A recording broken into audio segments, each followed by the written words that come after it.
Hello there, I am Gifty Anti and welcome to TSP with Gifty Anti.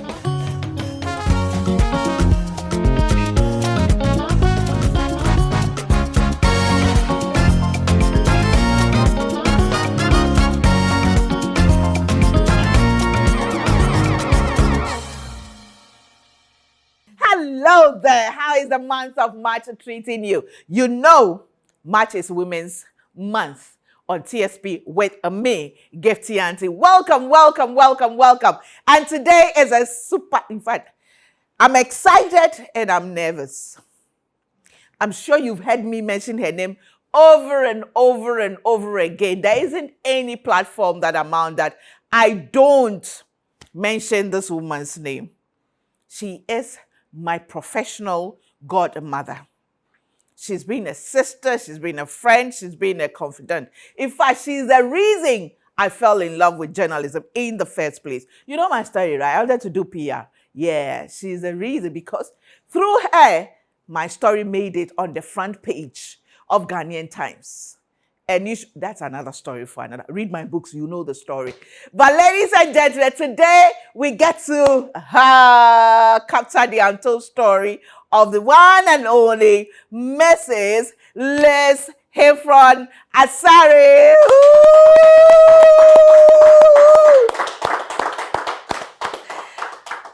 Welcome back home. Thank you. This is the first time you are going to do one-on-one. You should be sitting here, but today me, I'm going to interview you. Well, let me say thank you to Amazing Grace Enterprise for my fabric. My outfit, beautiful boo-boo, is by Fridley's Fashion. Thank you, thank you, thank you. My hair is by Esnash. Yeah, they have a beautiful place at North Kaneshie, not too far from the roundabout. They are in between the Awudome Cemetery and then the, Awudome roundabout, the beautiful place there. Thank you to them. My makeup is by the Global, you know them. And the makeup product by Sigma, by Maybelline. They are at Makola. Let me say thank you to the boys fashion, also for my gold jewelry. Thank you to them. And then who else gave me what? The rest of the body is by Gifty Anti. I'll be back.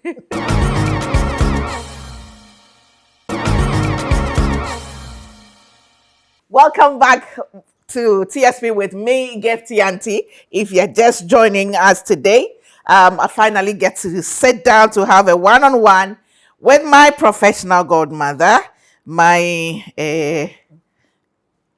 confidant, my mommy, have you heard? Mommy, have you seen? I always go running to her. But before we get to sit and talk, let me say thank you to all our sponsors. That's Kidsville. Kidsville, they are on the Spintex Road and they are having, listen, Easter is coming and they have amazing packages for your parties, especially for your kids. Balloon designs, gift wrappings, everything. I mean, from Good Friday to Easter, what your kids will wear, all the packages, they have it there. They are on the Spintex Road. I just sent to the Noble House. So please go there. They also have beautiful custom-made packages for you for all your children's parties. We also say thank you to Vena Mineral Water. Vena Mineral Water has a balanced pH level. It has all the minerals that you need in good drinking water. It's low in sodium and they believe in giving back to society. And listen, my new favorite one is Bigo Moringa Ginger. In fact, you will not cut it any slack, but if it's children drink it, you'll be amazed. You'll be amazed. This is one, I'll make sure nobody, the crew are looking at me. I've drank everything, it's left to only this one. Now, with all that said, let me come here to introduce my guest. She is Mrs. Lys Hayfron Asare. She is a media consultant. She is a mentor. She is a role model.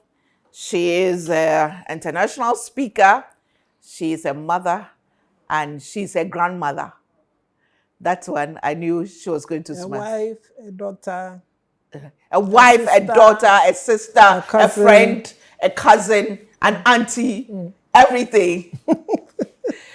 Welcome to TSB with me, Gifty Anti. Thank you. Do you remember 11th July 2008? What happened 11th July 2008?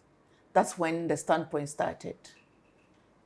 Really? And who was on it? You, I guess. And? Was I there?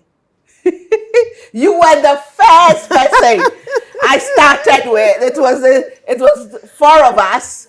You, myself, Alima. Haji Alima, and then Nuhu, Hamida, Nuhu. Yeah. And we did part 1 and 2. And for about a month, it's the same team. Really? Yes. Hey, I had that much time. That's good. Yes. It's good no, to you know didn't have that much time. But you have that much love for me to sacrifice for me. Oh, I see. Remember, we did it in African Hotel, in a hotel room. That I remember. In a hotel room. Not in the, before we moved to the lobby. That's a long time ago. Yeah, in July we are going to be 17 years. Well done. Well done. Congratulations. No, well done to us. You have been consistent. Do I have a choice? You have tried. Do I have a choice? I guess so. Only you can't give up. If that's the choice you're thinking about. No, with you as my professional governor. You can't give up, so... How are you? I'm blessed. How has it been? I won't say difficult. Well, it has been a little challenging. The terrain hasn't been too good. But I think it's been fine. We've come a long way. I've learned lessons. I've bent my fingers a bit. But on the whole, I think I've progressed. I've learned more than I have taught. And life is good. You know, God has been good. God has been good. You know, one of the things that baffles me about you is how somebody as fiery, as disciplined, as, you know, how are the other one? As you are, you know, can be so calm and soft-spoken. That's how God made me, I guess. I grew up in a family, in a large family. I have 6 brothers and 3 sisters. So everybody knows their place. I'm being calm. I don't know. You're so soft-spoken. I think I took it from my dad. Every situation, you will state your facts. You speak your mind. You spit fire, but calmly and with a soft voice. How do you manage that? I think Justice Hayfron has to be thanked for that. My father was very calm, very quiet, but he was firm. He was principled. I think I took a bit from him. The fiery part of me is from my mother. My mother is Bajan. She's from Barbados. So she has that fire. You know, the fire of those who descended from slaves. So she has that in her. And I have a bit of it in me. But I think that my father's calmness overshadows it all. My father is very calm, very soft-spoken. Were you very close to your dad? Firm. I was closer to my dad than I was to my mom. Okay. So where did you grow up? You said your mother is from Barbados. Yes. I grew up everywhere. So let me start. Okay, I wasn't born in Ghana. I was born in the UK. But growing up, when we came to Ghana, growing up from Takoradi to Ho, to Sunyani, to Accra, to Tamale, to Bolga, a bit in Kumasi, and then back to Accra. Why the roaming around? My father was in the judiciary. Okay. So each time he was transferred, the family moved with him. So I did a bit of everything. And your mother moved from Barbados to live in Ghana? Yeah. Your parents met in London or in London? Yeah. Okay. Okay. Met in London, got married in London, moved to Ghana. So Barbados is an arm away. Your mom is still alive? No. My mom passed in 2014. In 2014. May she rest in peace. Amen. Now let's move on to growing up. You moved around, yes, but what was the experience? Um, I don't know what to say. I don't know what to say. Being a judge's daughter, I believe my life was protected. So from one experimental school to the other, from school home, from home to the library, back home. I didn't mingle. Well, I won't say we because I didn't mingle much. My other siblings did. They would go roaming around and meeting other people, but I was mainly at home with my book, reading, helping mommy in the kitchen, things like that. So I didn't move around much. I didn't mingle much, but my sisters and my brothers did. So your life was very much domesticated, Very. and you're a nerd. No, I won't call myself a nerd. You're always reading. Yes, but is it the fact that you're reading all the time doesn't mean that you're a nerd? Because I did have my fun side. Now, did you go to Gayho Holija? I went to Wesley Girls. We went to Wesley Girls. The only No school. so we hear you. The best. We hear you. The school. Did you go to your speech day? No, not this year. This year, but I was at last year's speech day. why do you people do that? Do what? Why do you people do? You take Speed Day World Cup like that? It is Decide to show up in all. It is World Cup. Wesley Girls helped make me who I am today. You know, I always say to my friends and my colleagues that you have to be a little too known to be able to go to Wesley Girls. And then when you get there, the too known is increased. So you become assertive, you become bold, you become outspoken. You make sure you count. You are not just there. I mean, you have a role to play, and therefore we learn to play it and play it well. So going back to give back to the school is World Cup. I mean, that is our alma mater. I mean, it has made us who we are. What was the childhood dream? My childhood dream, maybe was to be a doctor. Along the lines, that changed because I didn't like, there are things about medicine that I didn't like. I didn't like to see blood. If somebody threw up, I'll throw up. So that kind of thing was not for me. So I realized that, no, I couldn't go that way. My dad wanted me to be a lawyer. That, again, wasn't... Like him? Yeah, but that wasn't for me. I thought that inside me was that adventurous spirit of roaming around.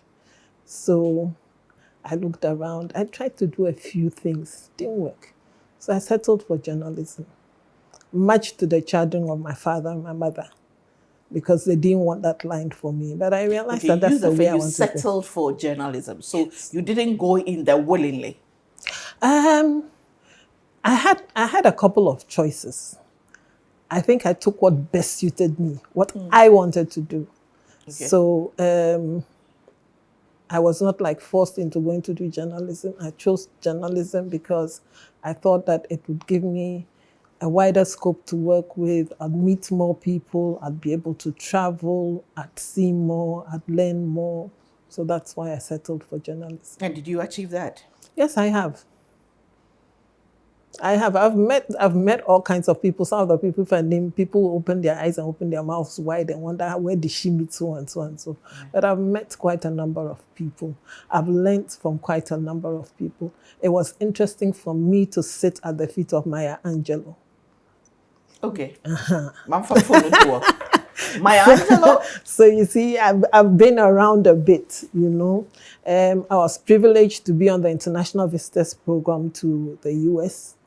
I did 6 states.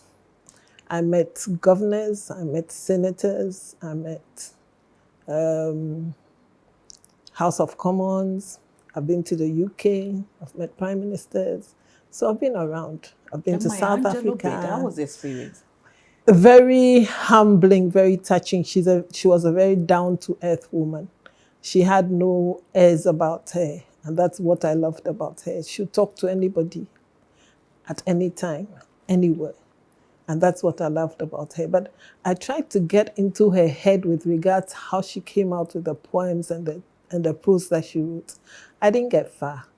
because much as she talked about how she got into writing, she only gave nuggets.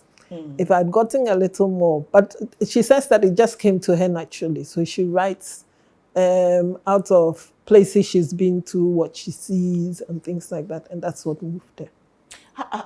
What kind of impact did they have on you? I would say that already I was that open to ideas and counsel from other journalists and from other colleagues. What impact it had on me was the fact that she's held in high regard. Everybody looks up to her, and yet she's down there. I mean, it's a big contrast.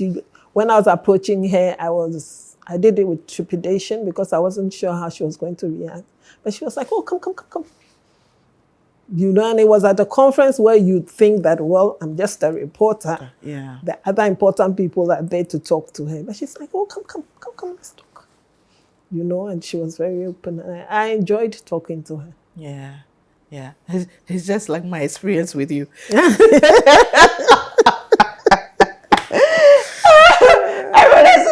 Lys Hayfron Asare, Lys,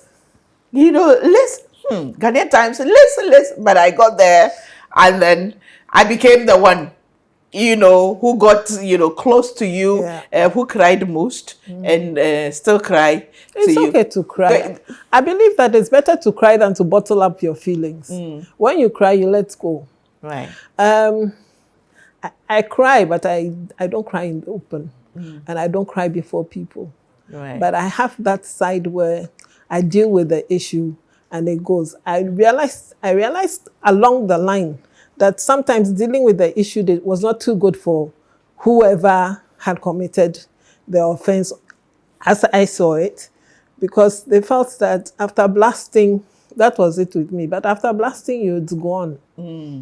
After blasting you, it's back to square one. Life goes on. Right. So those who thought that I'd blasted them and held back, it was their loss. Because after I've dealt with the issue, it's gone. Yeah. There's nothing to hold on to. Yeah. And you were one person who, yes, you give me, say it as it is. There and then, so you do not take it, Why is that important, to really speak your mind? And how do you choose the moment to really speak your mind and to react? I believe that it's important because then you deal with the issue there and then. Sometimes if we leave issues to fester, that's when you have a lot of division. That's when you have a lot of misunderstanding. If I deal with the issue is gone. And it's not about you, the person. It's about the issue. People make it about themselves. Take it very personal. I'm not the kind to take things that personal. It's an issue that we have to deal with. Once we've dealt with it, forget it. It's gone. You went into media which year? 88. 88. Which media, how did you start with? Now, let me start. Okay, 85, I was in GIJ. Okay. I finished in 87. I graduated in 88. I started from GBC even before I went for internship. There were a couple of people in GBC who, I don't know, I think a colleague of mine, Victoria Fleku, took me to GBC. Okay. Because she was doing articles for GBC. And I met the late Dusty Wayne. I met Alex Oferika-Kari. And I met the late Gertrude Opariado. The Auntie Getty me, she rest in peace. And they were my beginning for journalism. So I got a slot with them to write articles for Leaders of Tomorrow. And so that's how I started. So I had that stint with GBC. But for my internship, my first place was Graphic. And my two known self, as I entered Graphic, I met quite a number of people. Let me say that when I entered journalism, I was more leaned towards the men than the women. I had more help from the men than I had from the women. So Kwame Namponsa was news editor at the time. Sam Clegg was the editor. But there were others in the newsroom that helped me. The late Joe Bradford Nina, Breda Takwesin, Malik Eshan, KK Dakum. And they helped mold me to be who I was. The only lady that really took an interest in me was Faustina Ishufi. And a lot of people wondered why, because I hear she was a very strict and very no-nonsense person. But I kind of gelled with her. And so that's how my Two of a kind, beginning. maybe. So that's how my beginning in journalism. Okay. But how was it like being a young woman in media? Or in journalism those years? Difficult and interesting. Interesting because I was determined to be one of the best. I was determined to make it. I was determined to come out on top. Challenging because I was always being hit on. Somebody sees you, pretty little girl, and everybody thinks that you're very young. And so everybody wants to have a go at you. And so even the sexual harassment was very high. It was. But again, because I had protection around me, I could threaten that I'll tell so and so and so, and then they'll leave you alone. But it wasn't that easy. It was a difficult terrain to tread. Again, when I started, my female colleagues were not very welcoming. Whereas I thought that we could work as a team, they saw it as competition. And so if you were rising, somebody had something to say about you that was negative. Somebody had something to say about you that will bring you down. And again, being in a male-dominated area, you work 4 times as hard. So with that added distraction, let me call it so, you realize that you have to even work even harder. From your kind, I mean, like. You realize that you have to work even harder, you know, to make your voice heard, to make your name, and to make sure that people know that you're principled and you are this kind of person who won't step down for anybody or let anybody walk over you. Wow. And which area of interest were you into? You know, when I got in there, I realized that women were more pushed into reporting for health, for entertainment, you know, but for political. I did all of that. Okay. I started with rural reporting. I did health. I did a bit of gender. But then my interest was in economic reporting. Okay. And so I moved into that side of reporting, doing a lot of economics, finance reporting, reporting for the World Bank, IMF. So that was where my interest was, and that's where I get off into. And thanks to Mrs. Gifty Anti, she was also in economic reporting, and she formed the Institute of Economic Writers. And so I learned from there also, because there were workshops and fora where you'd go and learn, and then I was able to go and do the stock exchange training. Okay. And so I did that for a bit. Stock exchange training? Yes. Okay. How to report on the stock exchange. Okay. So I did that for a bit, and then I was sent to Parliament to report from Parliament. So that was my beat. So my beat was in Parliament. So I was in Parliament for a very long while. And then the same Mrs. Gifty Anti sent people after me. So the United Nations Information Center in Ghana wanted her to go and train journalists in Sierra Leone. And she directed them to me. So I went into Parliament and they said, oh, the director of UNIC is looking for you. And I'm like, you know. So I go around looking for her. I don't find her. And then I get to the office. And then they say, oh, the UNIC director just left here. But she left her phone number. So I called her. So Miss Margaret Novicki said to me, there's a seminar in Sierra Leone for journalists. The GDA president says I should come and get you. And till today, I don't understand why it was me, because there were other female journalists that were way ahead of me who could have done it. But that's how it started. So I had to go to Sierra Leone, train journalist. I came back. I was made to go a second time. And that was just after the war. So there was a lot of trepidation at home. My husband, my children, leaving them to go to Sierra Leone, not sure what I was going to meet. But I did go. I came back. Then Margaret moved from Sierra Leone to Liberia after the Liberians had gone through their crisis. And then she reached out her hand to me and she says, you have to come to Liberia too. So I had to go to Liberia. When I came back, that was when my woes at Times started, and I decided I was going to leave Times. At the time I was leaving Times, Kojo Bonso had reached out to me because he wanted to start the Ago magazine. The Ago, yeah. So I went and worked on the Ago magazine for a while.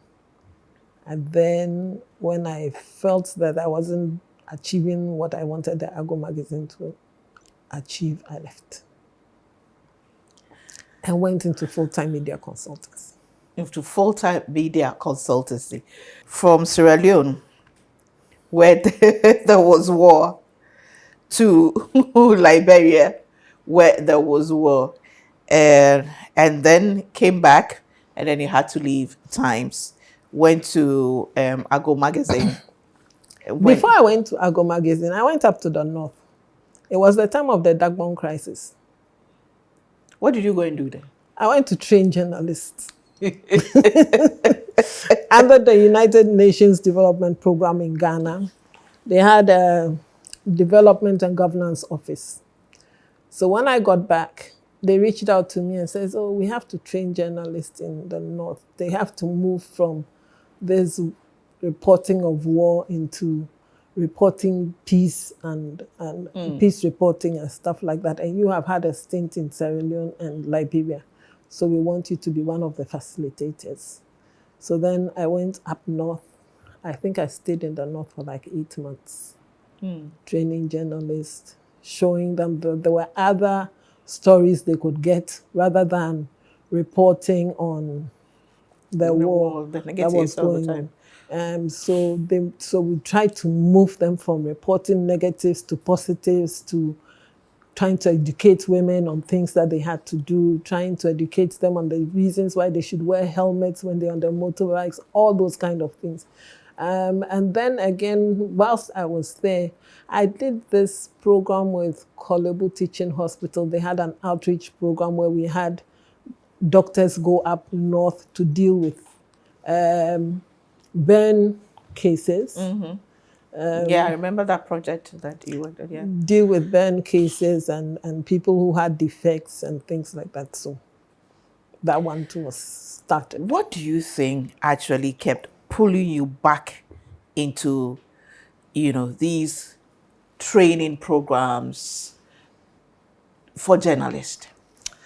I believe that when we go through school, when you go through GIJ, you learn a lot. But theories and practicals, there's differences. Why I kept going back to training journalists was then I realized that a lot with media pluralism, there was a lot more stations that were coming out. And they were just picking people and putting them behind a microphone without proper training. So it was important to get them trained. It was important to make sure that whoever had finished SSS and was sitting behind the microphone know that they have a responsibility to keep peace. They have a responsibility to know that as a nation we're developing. They have a responsibility to know that they're sending out true facts and not just being sensational and giving us sensational stories. So it was important. Going back to the ABC of journalism was very important. Being accurate, being brief, and being clear with your reportage. And that's what kept drawing me back. On that note, we'll take a break. When we come back, we'll look at the media scene today. Okay. Especially with women in media. And when you sit back and you look, and you're still in training or media consultancy. So before we go again, let me say thank you to Juice Time 100% fruit juices, Mrs. Oforipoko and the family. We are so grateful to London Foods for coming on board to support us. We are so grateful to them. To Al Cuisine. We are grateful to eGardens for the plants, that they gave us to always give the set a bit of greenery. These plants have been here for God knows how many months. You're still doing well. We are so grateful to Yep Cleaning Services. Make sure our environment is clean all the time. Auntie Vera and the team, that's the House of Food. We are always grateful to you, and we pray that you continue to support us. May you get more, contracts to do business so that, you'll be able to support us. We are so grateful to you. Thank you to EcoBoost for coming on board as sponsor. We'll be back.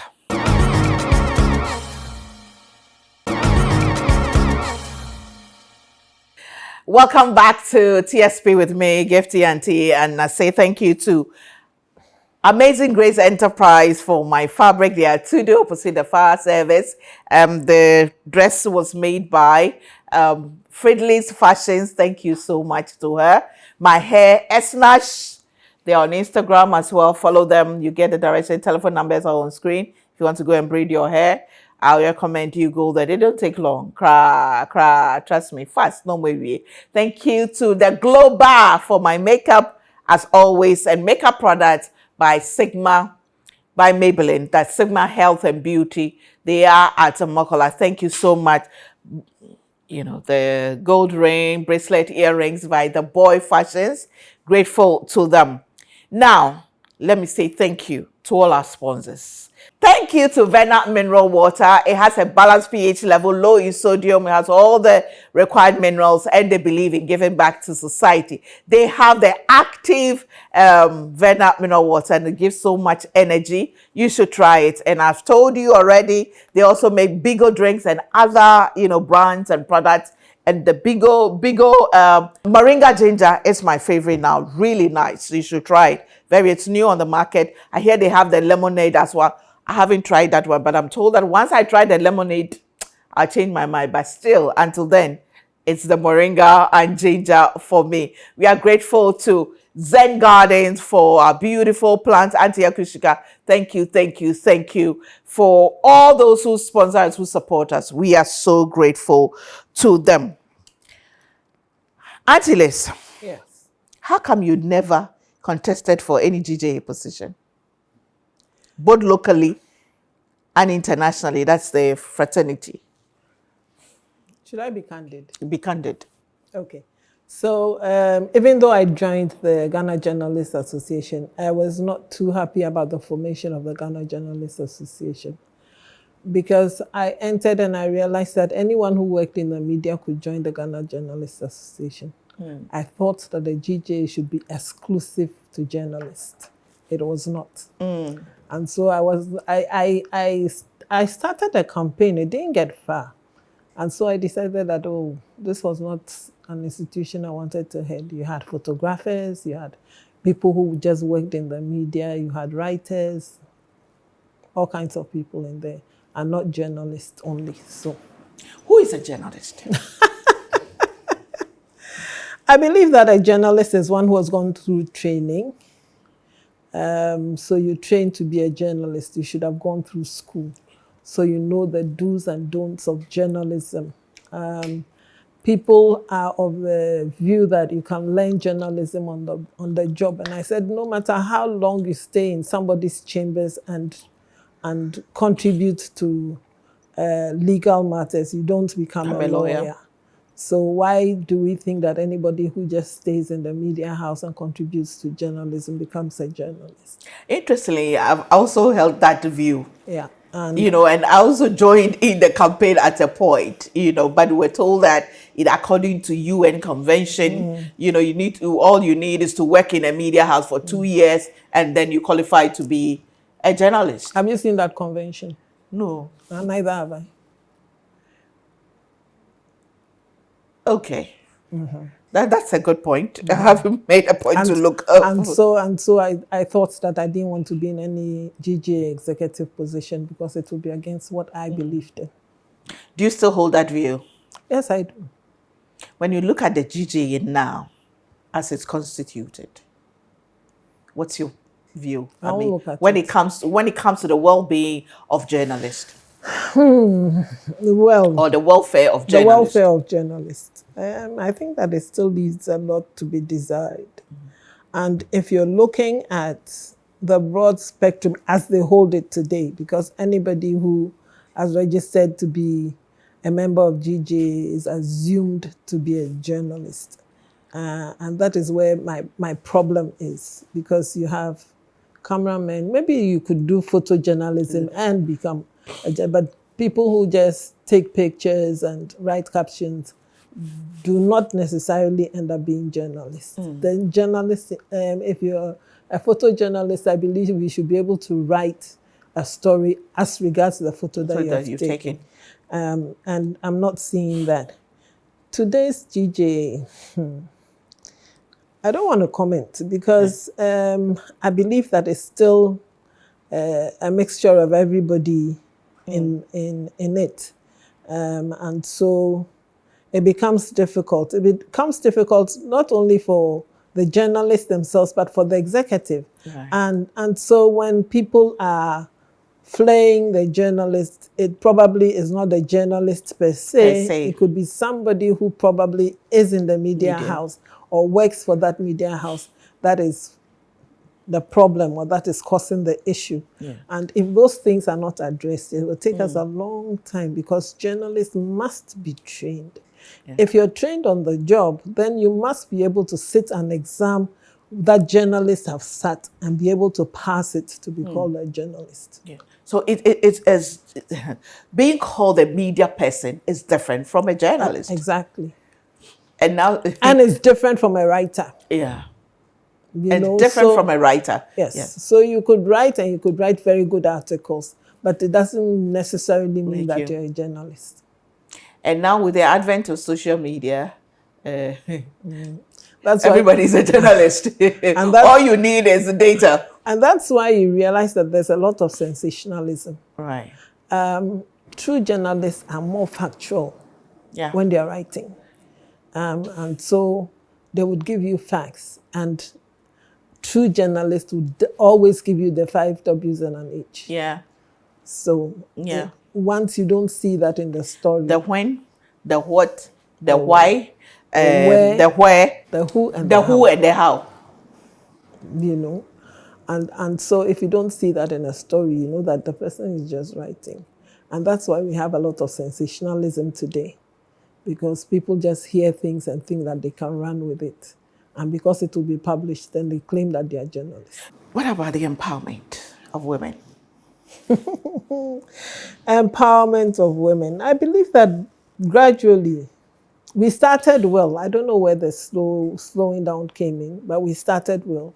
I think that quite a number of women have been empowered. As to whether they're using their empowerment correctly or wrongly, I won't judge, because I don't know. But you see some ups and downs. There are some ups and downs. I mean, there are challenges, yes. And like I said before, when you're a woman in a certain space, especially if it's male-dominated, you have to work 4 times as hard, if not more, to be recognized. And so it becomes difficult. Again, empowering the women does not take away their inborn duties, innate duties, bearing children, raising them, things like that. So that also sometimes causes a hindrance. Right. And if we have a lot more women in the forefront pulling up the younger women, I think that it would be a better way of seeing women develop and develop faster. But don't you think that politics has also divided the women movement front? Maybe personally we have done that.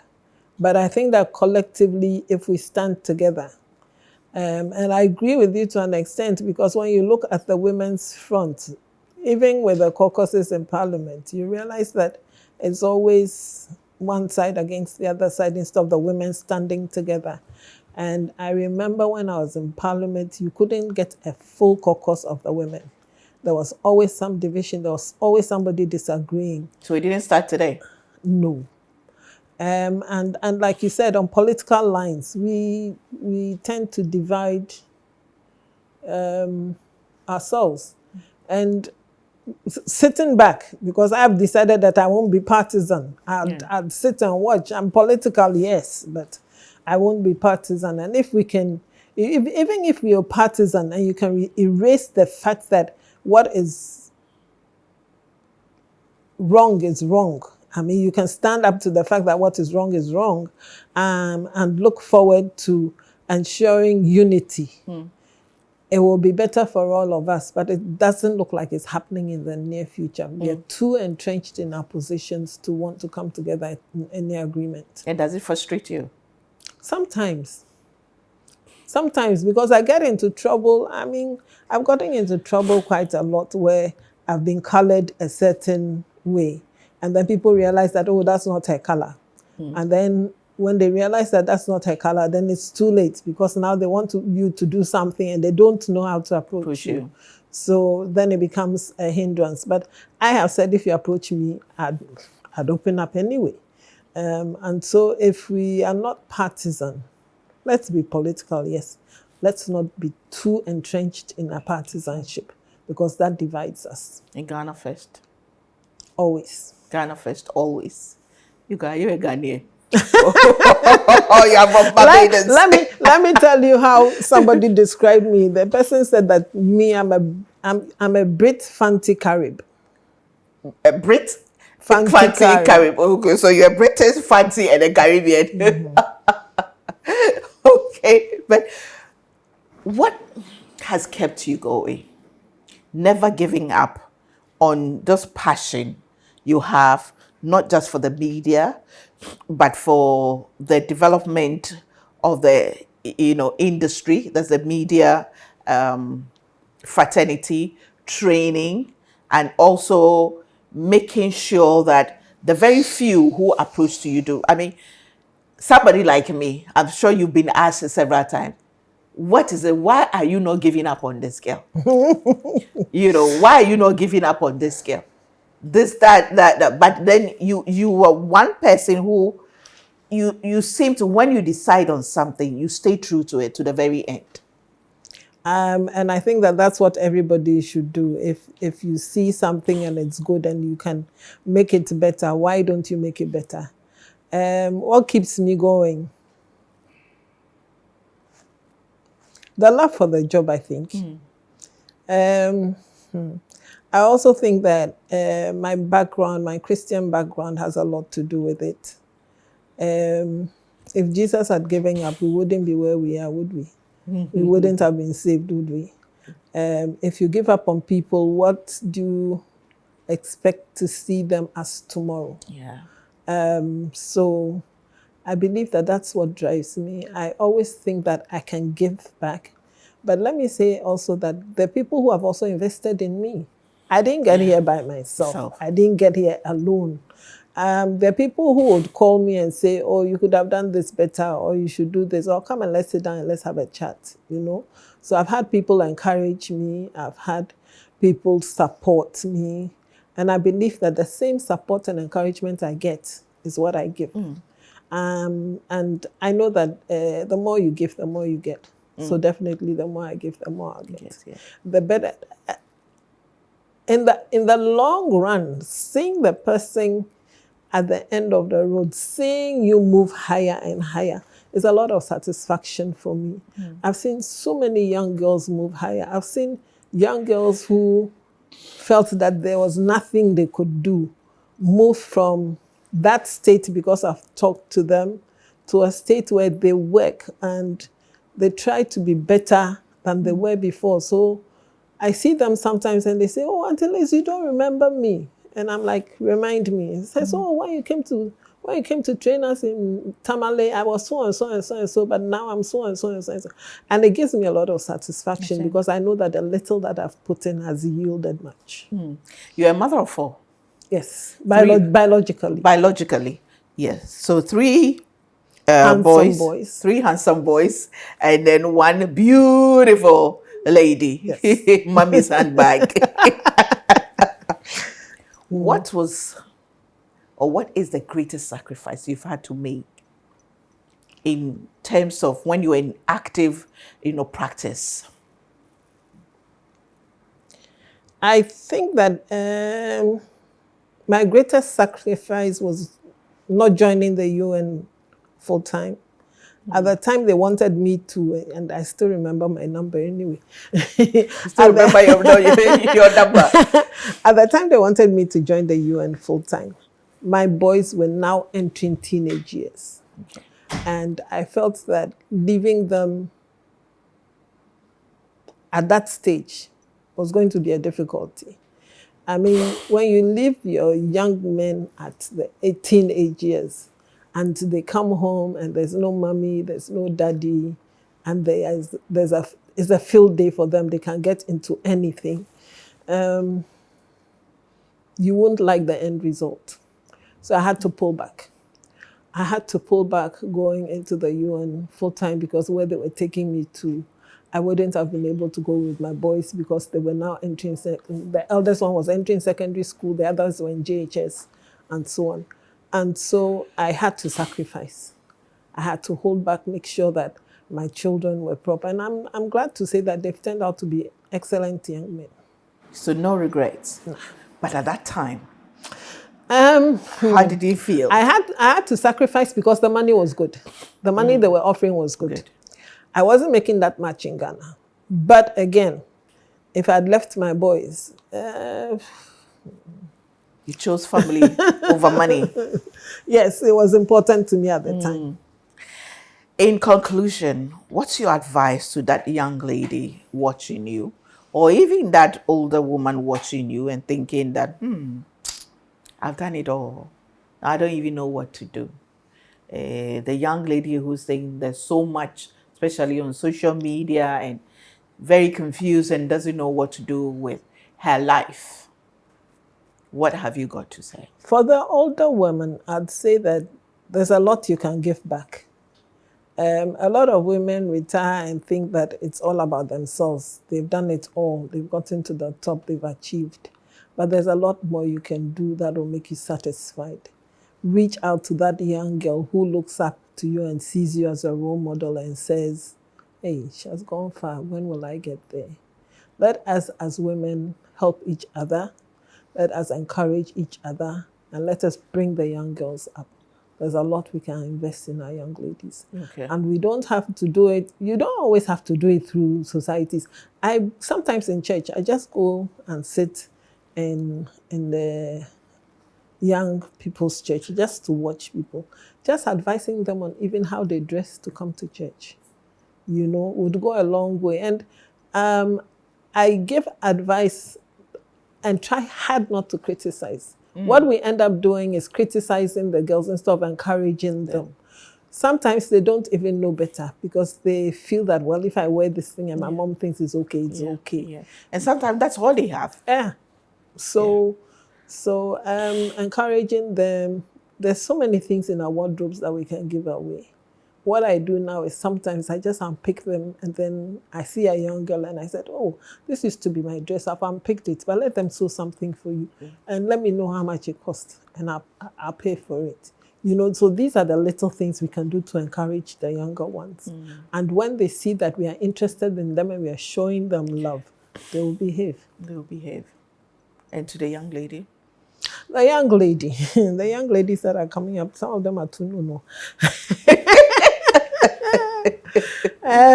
I believe that the young lady also has a lot to give. She can work hard, she will achieve. We shouldn't always think that the guys have an upper hand. We can do what they do, but we should be focused, we should persevere.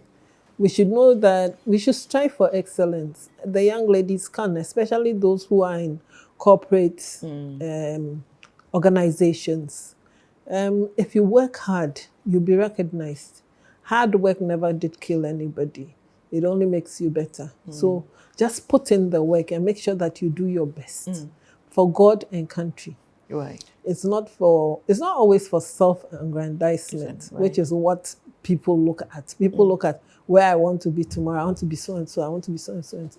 But what are you putting in that will make you what you want to be? Yeah, putting in the work and working together. There's something just occurred to me. You mentioned about even your time, you going through sexual harassment, and now it's still ongoing. Unfortunately, for some young ladies, it become like that's the norm. That's what, everybody does. That's what it will happen. So sometimes they don't know what to do and they give up. When you are harassed sexually, what do you do? There's always somebody you can talk to. There's always somebody you can talk to. And mine was talking to my male colleagues, because it was our colleagues, male, who were the ones causing the trouble. So I could tell Kwame Namponsa that such and such a person is hitting on me. And he goes like, don't mind the person, I'll talk to the person. And then you realize that the person staves off. There are other times where sometimes I tell it to your face in the open, like, stop troubling me or stop harassing me. And sometimes they get embarrassed, so they leave you alone. But there are those who are adamant and think that no matter what, they should be able to get to you. So that's some kind of entitlement. Actually, you're a woman. Yeah. And that one, Christian Agri was my friend too. That was what? Christian Agri was my friend. So I go to his office. He was the ultimate. And once they heard you were going to his office, they stopped. They left you alone. So there's always somebody you can confide in. But what happens is that for the young ladies, I realize that sometimes they, like you're saying, they think that it's the norm, and that if they don't give in, then they won't get certain positions or they won't get certain pegs that they're supposed to get. You're not supposed to give in. Well, that's a very powerful point. And knowing that you're a Fanti, you are British, you're from Barbados, you are Futufras, Yes. of all the sweet tooth. We have this little packet for you from London Foods, nicely packaged sweet potato chips. We have spicy coated nuts, and then we have lightly salted plantain chips for you to see. Ayiko, Thank you very much. This evening, even as you sit, relax, watch your movie or whatever it is, be picking on it. I can just imagine I'll disappoint you. That's not where it will go. Thank you so much. I have two lovely grandchildren who love this. Oh, how old are they? Abia is 9 and Araya is 7. Already? Yeah. Are 2 kids? Yeah. Already? Oh, wow. And they will enjoy it. That's amazing. I think that the only thing I'll enjoy here is the spicy nuts. It's the spicy nuts. The rest are fattening, so. You're watching your finger. Okay. I've been for a while. And you do so well. That comes with you being very disciplined and principled. When you decide to do something, you just do it. Well, I just want to take this opportunity to say thank you. Thank you very much. Thank you so much on behalf of all of us. You have, mentored all of us. You have been there for, who you have, literally pushed to succeed and held our hands and held us accountable so that we do not give up. I say thank you. God bless you. Thank you. Amen. Amen.